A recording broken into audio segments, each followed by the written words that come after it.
Look, for our guest, baby. Okay, we are live. Welcome everyone to our podcast, Another Sports View, sponsored by Women Love Sports Too. And we are one woman down, but we still going to keep the show going. We know that she is traveling back home and she is with us in spirit. So shout out to our girl Kanisha. We miss you and we will catch you on the next episode. Today we are excited. It's our first podcast of April, and we have a special guest that will be joining us shortly. But in the meantime, let my co-host introduce herself. Okay, I was waiting on you to get there. Hey, Kiki, KK, we know you in the air, so hello. Well, it's your girl Cheryl Green with the Big E, coming in all the way from LA. I am an Ohio native, all things Ohio, but I see we got somebody that just jumped right on in there. So I'm super excited about today. I can't wait to ask these questions. Look at that big old pretty smile. But back to you, T Hash. All right, our special guest is here, and I got this long list that to introduce her with, but is when I'm going to introduce her officially when we talk to her. Lisa, we're going to talk a few sports topics and then we're going to get to you. But you give the people just a little bit of who you are. Lisa Willis from Long Beach, California.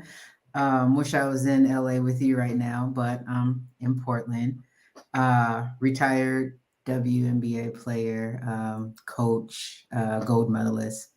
Couple things. I'm gonna say that. Don't take my. I don't know what you wanted me to say. That's my show. Okay. I tried to get my announcer voice ready for it too. Okay. Okay. My bad. All right. So we got a few topics before we interview our special guest. And the first topic today, ladies, because I have to do, as I'm told, allegedly, my producer says that we have to talk briefly about the slap. The Oscar slap. So, very, very briefly, Mike Lowry / Jim West, better known as Will Smith, slapped the shit out of Chris Rock, per Chris Rock. I hope I don't get in trouble for saying that.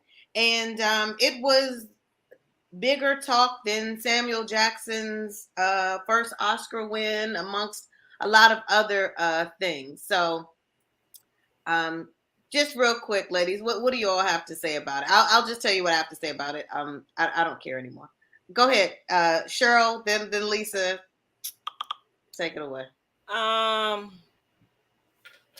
Well, I don't know if it was a slap, if it was a hit right here.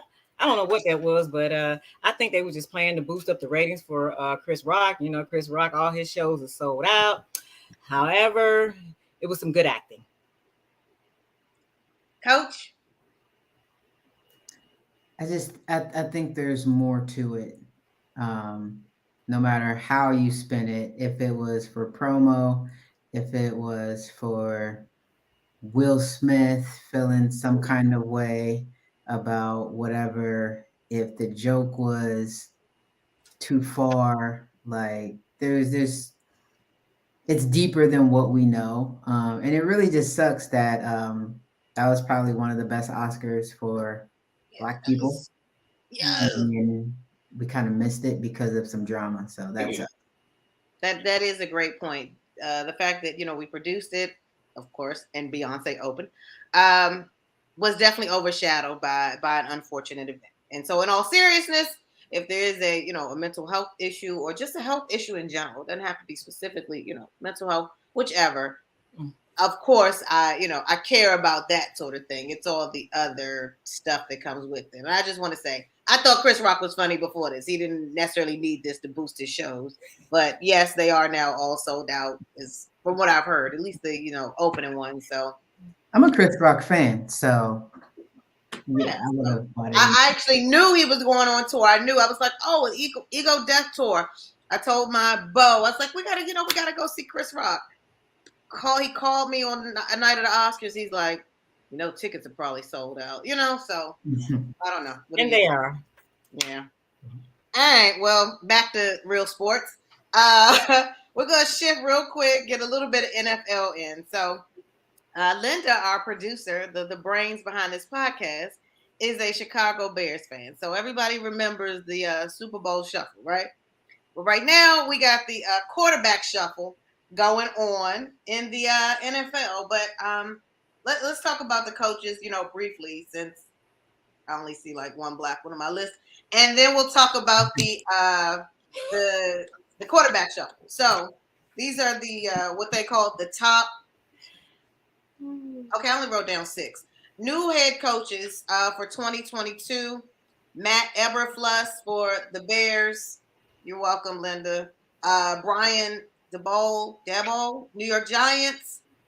Hackett for the Broncos. Doug Peterson, we know from the Vikings, is now with the Jaguars. Josh McDaniels with the Raiders. Mike McDaniel with the Dolphins.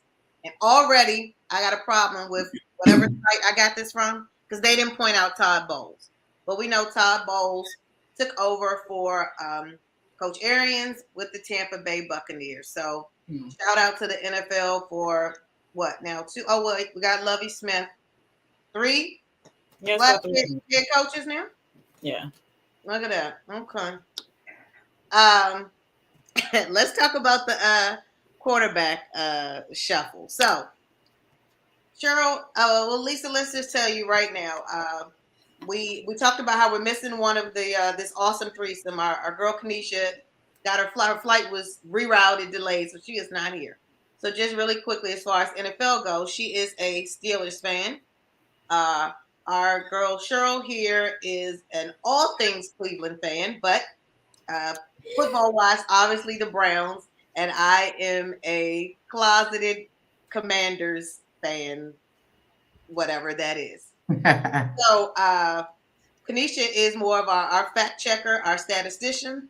Cheryl is our wild card, and I bring the comedic relief. And so the quarterback topic that we'll touch on briefly is a slightly touchy one because Cheryl's team is actually on this list and being very much so talked about.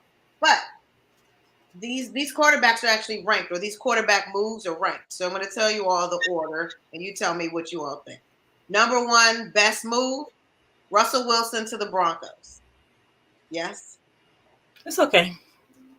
Well, of course you say that because you're AFC. You're the AFC. What do you think? So Seattle, so he's going NFC to AFC. Does that make a difference? Does Lisa, it's in the chat. What's your team? Which means Linda just stole one of my questions. Who's your football team? The LA Rams, or anybody that's closest to Long Beach. Okay. Oh, you already had. Okay, we missed. I saw. Okay.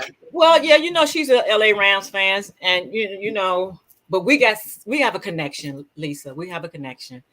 Odell Beckham Jr. helped y'all out. Absolutely. Okay, T Hatch. Thank you. It's always going to be about Cleveland, Lisa. Got it. Noted. Number two, Matt Ryan to the Colts. Okay. And number three, Cheryl, you all came in with the bronze medal. Apparently, it's a big deal at number three that Deshaun Watson has gone to the Browns. How does that make you feel? Well, I don't. We just get players. That's all. That's what you all do? Yeah, we just get players. Well, one thing I will say is you are innocent until proven guilty. So I'll just leave it there. Coach, what any thoughts on that? The Watson trade? I literally have zero thoughts. It's tough. It is really tough. We talk about the NFL as a whole with their black players. Black Lives Matter, all of these different things, these race relations, everything going on in the NFL. And then, we see a quarterback shift, but then it has like an asterisk beside it because of other things you see in the news. So it's almost like, well, do we celebrate? Kaepernick still practicing. It's definitely a tough subject to navigate. The Saints re-signed Jameis Winston. Well, that's a good thing. Well, he did get his eyes fixed a few years ago, so he's getting the completions are happening. So shout out to him. Number 5, the Commanders have Carson Wentz. What can I say? He has been clowned for wearing the burgundy and gold. He's been called a hot dog, Mm. amongst other things. So, you know, yeah, it was number 5 on the list. I had to say it. And lastly, for a shout out to our girl Kanisha, who we are missing, the Steelers got Mitchell Trubisky. Mm. So it's a quiet week for NFL, okay? Yeah. But it is not a quiet week for NCAA action. So you ladies caught the game last night. Last Yep. night, yes. So UNC went into halftime with a 15-point lead, but game is not over till the clock hits 0. Kansas Jayhawks defeated the Tar Heels. What'd you Mm. guys think about the? What'd you ladies think about the game? Lisa, let's start with you this time. That hurt me. Oh, me too. That hurt me. Like, I mean, all the way Mm. down to the last shots that were taken. Mm-hmm. Like, I think they got three looks, Yeah. three terrible looks. They got Mm-hmm. three terrible looks. And it's just like, all the ball handling drills that we do, you couldn't create a better shot. Not one time or two times, three times. Like, you couldn't create a better shot. It and then as they kept losing the lead and as they weren't rebounding, and I mean they in their defense, North Carolina had just some injuries that just sucks. And it sucks because I work for Nike Inc. But I was thinking, gosh, this does not make me want to play basketball in Jordans because they just Oh. kept rolling their ankles in, Mm. you Mm. know. And so I was thinking with the Nike employer hat on, like this is not good for business. Mm-hmm. Like Mm-hmm. everybody is driving to the basket and rolling their ankles. So that sucked, but it was just painful to watch that lead dwindle. And typically, I've learned from coaching the team that wins the third quarter, or I guess in NCAA, the first half of the second half, that's typically the team that goes on to win the game. And so when they got outscored almost by like 20 points in the third quarter, Right. and that was my real time math. I didn't, check box scores, but when I saw that, I was just like, sheesh, this is not looking good. Right. Mm. And I want to give just the honorable mention, special shout out to the Cinderella team of the dance. St. Pete's out of New Jersey definitely came in 15 seed and shocked the world. So shout out to the St. Pete. All right. All right. It is interview time. It's not really a hot seat, so I'm not even gonna call it that. It's cool. Uh, we got some questions for you, and I'll just say in a bit. Cheryl has all the great professionally crafted questions. My questions are short, but they're good. They're good. It's not to not be so serious. So let me give you my official introduction. So just for everyone's knowledge, my daughter played basketball starting around a middle school, and I'm looking for different camps and things, or clinics to put her in. And so I end up bumping into this camp, or it was a one day clinic, and it's being led by Lisa Willis. So numbers on the flyer, so I give her a call, and she starts telling me like all of these things that she's done, and she's so cool about it. I'm like, right? Let me tell you the things that she told me. And a lot of them are not listed because I got to keep our time contract, okay? So, 5th pick in the first round of the 2006 WNBA draft, one of the 3-point leaders in the WNBA. Played internationally. For Latvia, European national champion. She is a Team USA gold medalist. She did not have all of the wins and championships from when she was a Bruin, as she refers to her alma mater. She's a UCLA alum, holds multiple records at UCLA. And she is the first woman to coach in the New York Knicks basketball franchise. And although she is retired, I have seen footage of her crossing up a few folks. The 3-point shot is still dropping. Okay, she's retired, but she's like, "Look, I still got it." She now trains teams, groups, corporate entities in the areas of leadership development, having a champion mindset, maintaining the advantage, and staying competitive. And she is an Amazon best-selling author of "When the Buzzer Sounds: A Guide to Transition Players from the Court to Life After the Hoops." So y'all give it up for our ASB guest, Lisa C. Willis. Yay! Well, Lisa, Yeah, we try to be professional, Lisa, but you know, I love it. okay. I that love it. was you've done a lot. Yes. You've done a lot. And thank you for the introduction, T Hatch. Miss I'm sorry. Willis. Girl.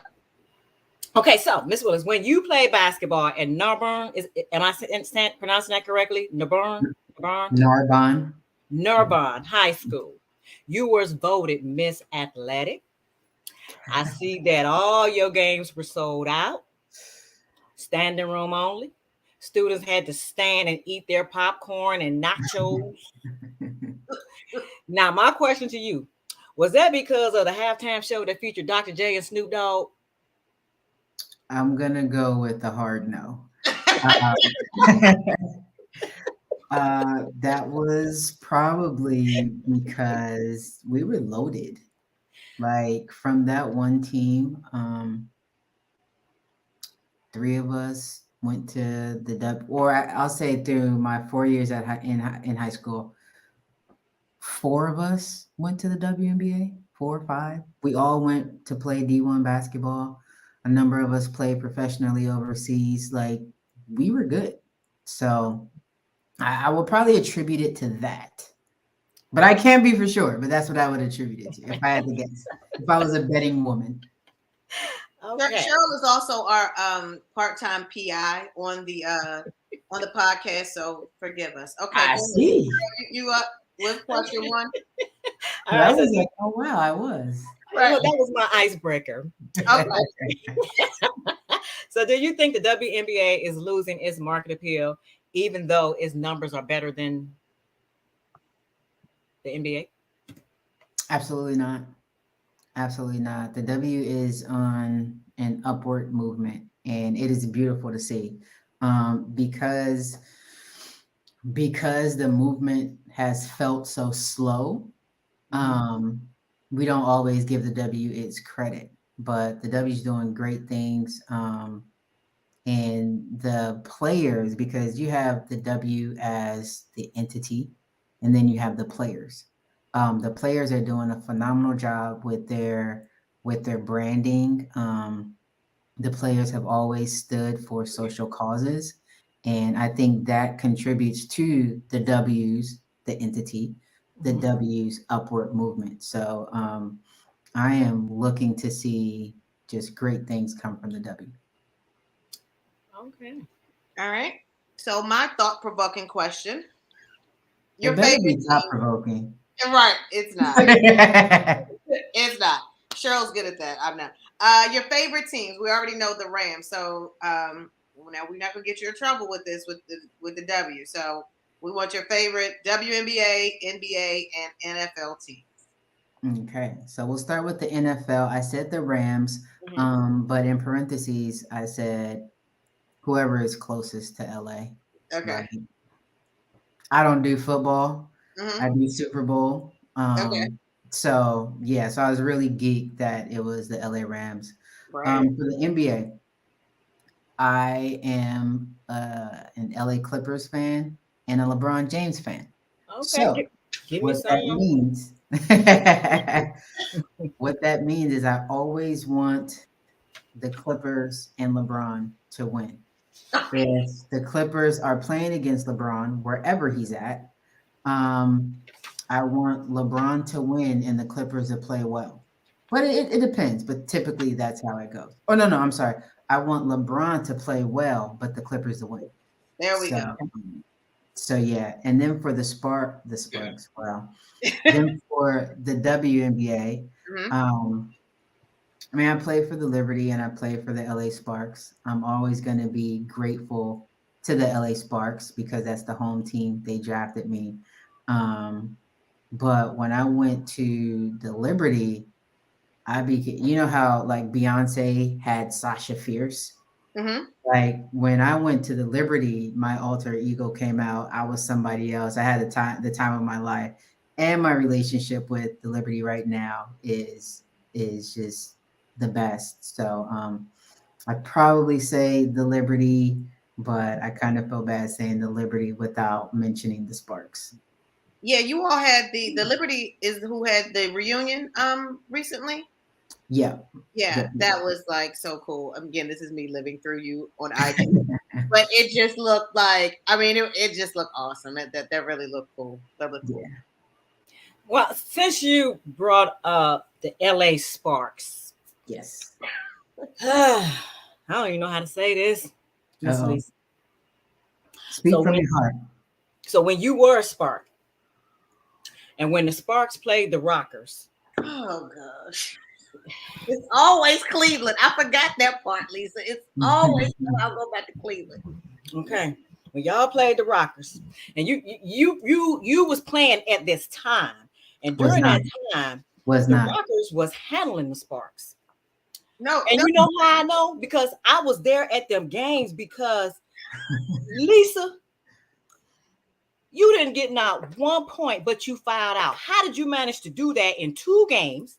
In July 7, 1997, the score was 81-70, Cleveland.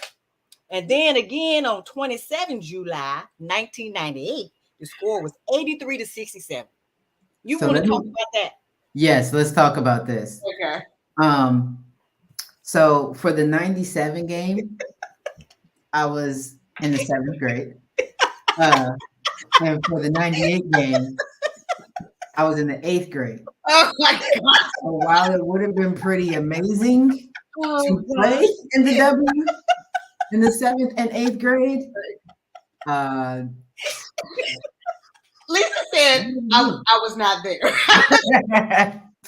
And, not and me. and luckily I gave you the heads up about Cheryl being the wild card and I appreciate you T-Hash, look, Kanisha is now here to fact check that. So we're gonna hold that to next week when Kanisha get back here, because she gotta fact check this. Because I did this research, and I was researching like 4 days. uh-huh. For Yeah. 4 days, huh? Okay. What's your next question, Cheryl? We're gonna get Okay. But actually, Okay. you know what? You know what? Yes. Let me answer that question because that was somebody's stats. Okay. And so I don't mind taking ownership. Let me tell you what happened that day. Oh my gosh. I was stressed. Okay. Uh-huh. Uh-huh. Okay. We had standardized testing going on. Okay. Yeah. And I didn't get my apple. Here we I go. did not get my apple. Mhm. And so I was aggressive and I was pent up. And so I just started fouling people. I just started fouling, like, come here. Right. You too, come here. So that's probably what happened. They were big. I was in the eighth grade. They were grown women. They were big. I fouled them. Too Gosh, many I times. did not want you to help her. I did not want you to help her, Lisa. What else you got, Cheryl? That's real. Okay. So, Miss Lisa, do you prefer a lady coach with professional playing experience, or a male coach with college only playing experience? It depends on what the goal is. Okay. Honestly, it really depends on what the goal is. Um, I am a firm believer that there are some things that you can only be able to really speak to Mhm. through experience. However, some people speak to certain things in a maladaptive way. So I don't think that experience is the, end all be all. Um, when it comes to leadership, I need you to have the soft skills. There's a lot of things that you could study, and Mhm. that can help you be a more tactical coach or leader. But without the soft skills, without even understanding who I am as a person, how are you going to be able to effectively take me from point A to point B? How are you going to get me going once, I can't see the goal if you don't know who I am? And so I think that leadership, they need to have been successful Mhm. in whatever it is. And if you stop playing in college, but you were successful till then, that's awesome. But there's also some people who play professionally but didn't get off the bench. That's true. There's still experiences to go with that, but how do you relate to those that you're leading? True. I agree with that. I do. Hmm. Um, was I get the next question? You're muted, Tracy. I said good point. My bad. Oh. Uh, do you get the next? No, I have. It's time for my next thought-provoking question. Coach Willis, how many pairs of sneakers do you own? Can't even call it that. Now that is thought provoking. Exactly. That is thought provoking. I'm trying to look at my cases, but I know you do have a collection. I do. So what are we? What number are we looking at? I also give away a lot of shoes. Okay. My mom is like the swaggiest Okay. Asian girl in the Okay. world. But I might have about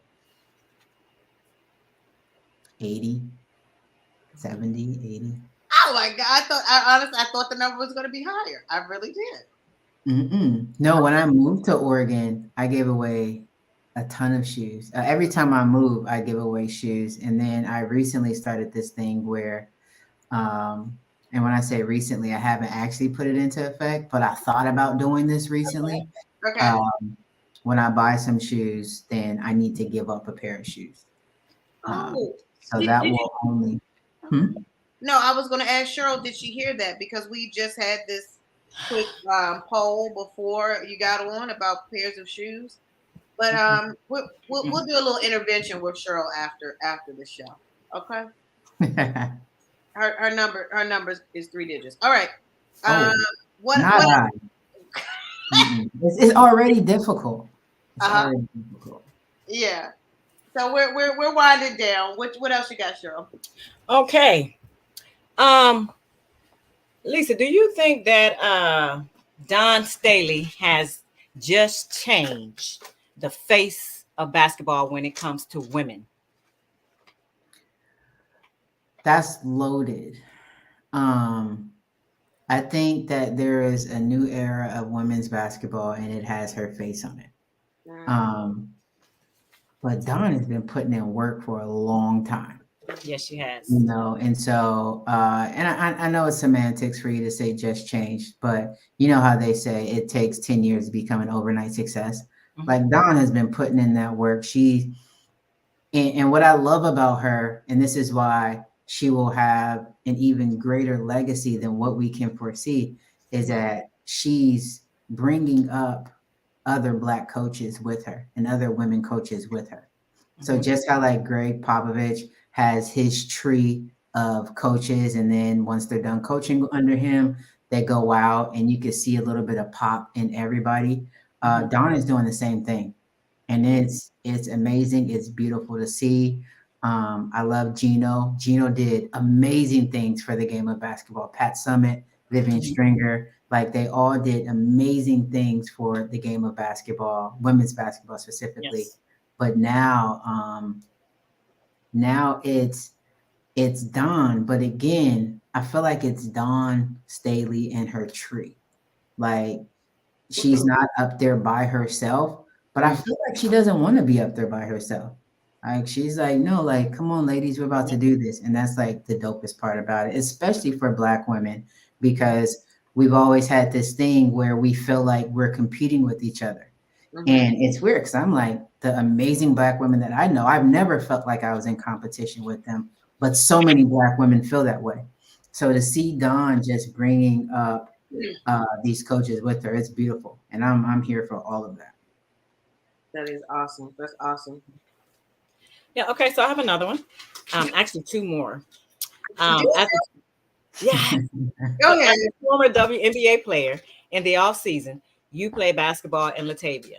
Other than making, a whole lot of money over there, how did playing in Russia enhance your style of play? And the second part to that and is this something that you would recommend to other WNBA players coming into the league? Yeah, so I played in Russia, Greece, Latvia, and Turkey, Oh. and it was it was interesting. It and by the time I got to that level, I was kind of set in my playing abilities. But what I did like about that is while I was in the W, they boxed me in as a shooter. So what you do is you play defense and you shoot the three. That's what you do. But when I went to Europe to play, I got to do all the other stuff that I wanted to do because I was an American import. So I got to work on my Kobe pivots. My like Kobe was my guy. So I got to try out all of these things against them. And so I would say that playing overseas to a certain extent kind of sustained me when I played in the W because I didn't get the same kind of minutes in the W that I did overseas, But it probably had a bigger off court impact than it did on court just because I mean when you live abroad, like not just going from beach to beach from Jamaica to DR, but really like Right. living abroad, yeah, Right. abroad, you learn about differences and I don't want to say you become one of them, but you start to understand and you empathize with just different cultures. And one thing that I liked about the European cultures was it wasn't so consumer driven. They had really nice things, but it wasn't so consumer driven like the States is. And that I probably enjoyed that and just the relationships that was built. I probably enjoyed that the most. Okay. Well, there's a quick follow up in the chat. Which country did you like best? Greece. Greece. Why And I'm Greece? going to keep this to 23 seconds. In college, I did not drink, I did not party, I did not anything. Then I go overseas to Russia.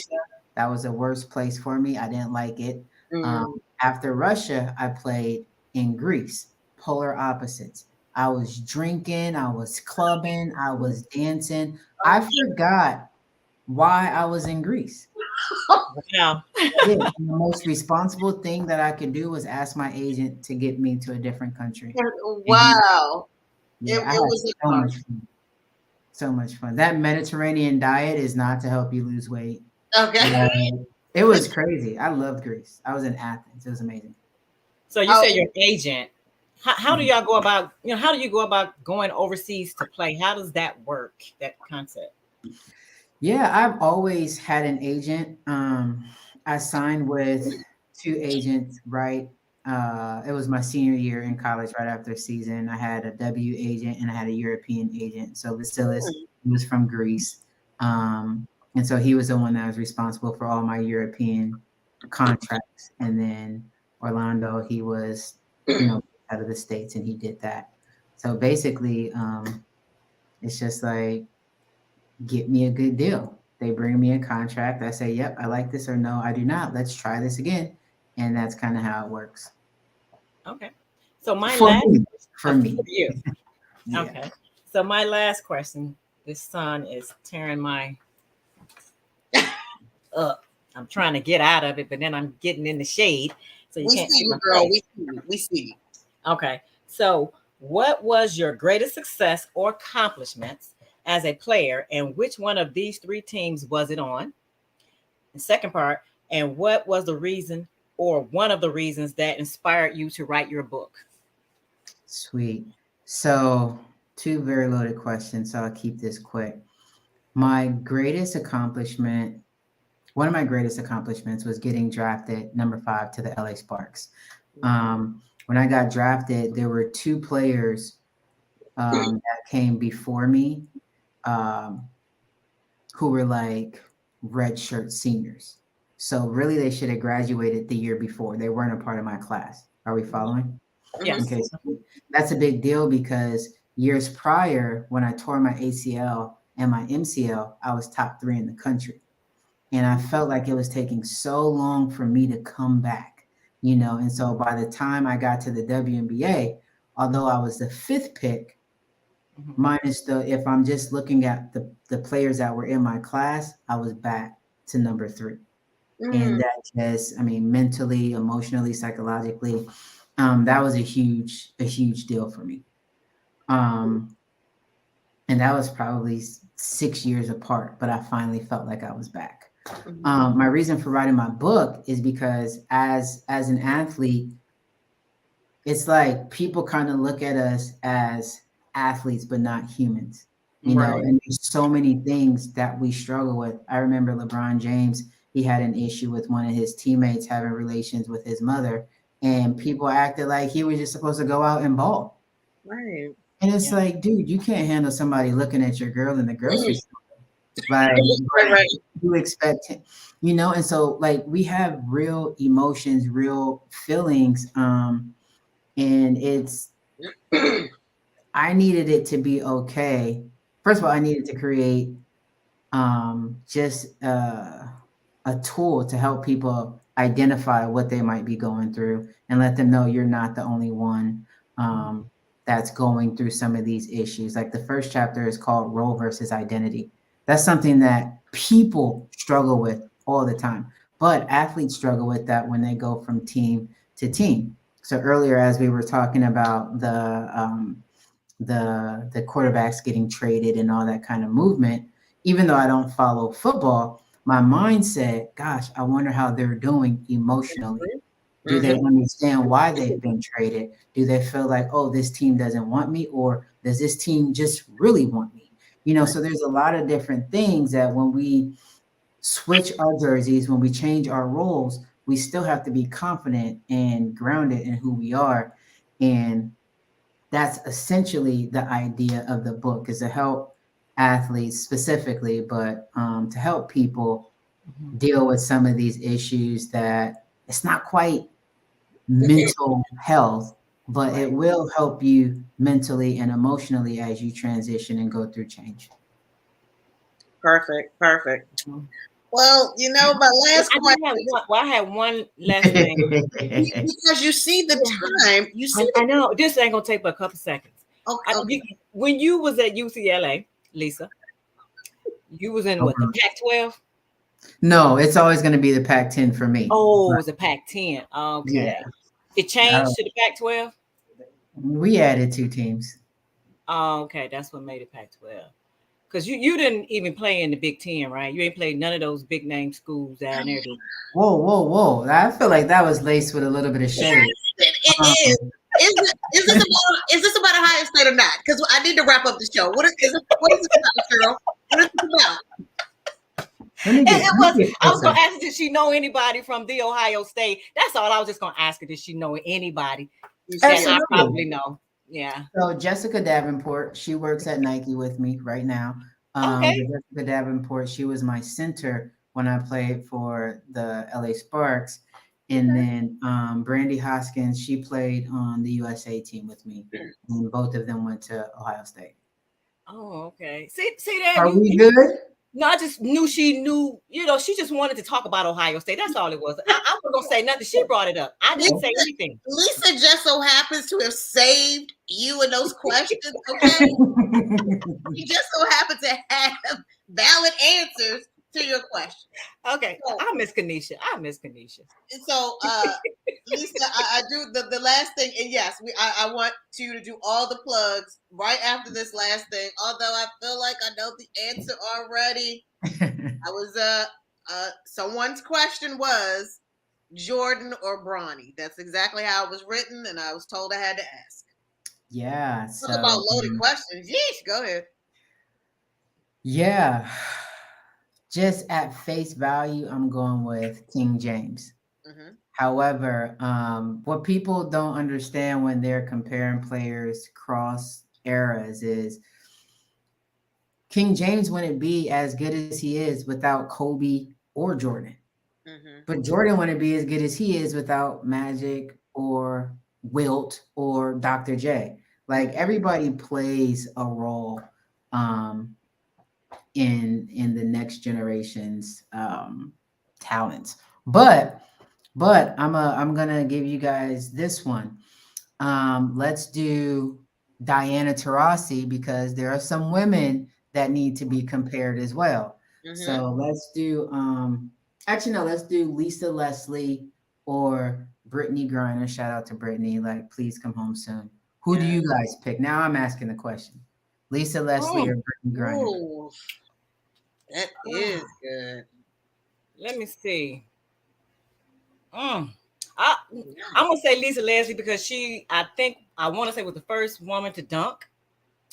But Griner, there are some, she definitely got her own style of play, like Lisa had her own style of play. I think that maybe for me, I think Griner was a little quicker than Leslie was.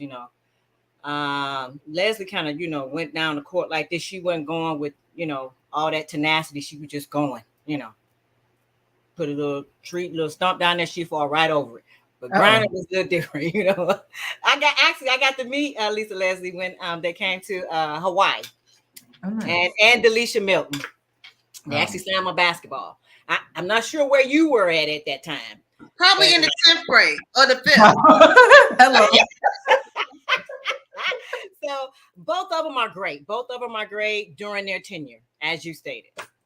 Sweet. All right, looks like producer extraordinaire is going with Lisa, and I'm giving Brittany a props, and yes, bring Brittany home, but I'm going for now. I'm going to go with Lisa. Where All is right, I would say me or Don Staley. Ooh wee. okay. Mm. Speaking of great Lisas, Lisa, please tell the folks. Yes, we want to see your book. Please show us the book. Let us know where Yes. we can get it, and let people know where they can find you. Your website, yeah, right there. That's good. Your website, your social media. Tell the folks where they can find you. Yes. So you can get a hard copy of my book at lisacwillis.com/the-buzzer. Um, or you could look up When the Buzzer Sounds on Amazon, and that's when you can get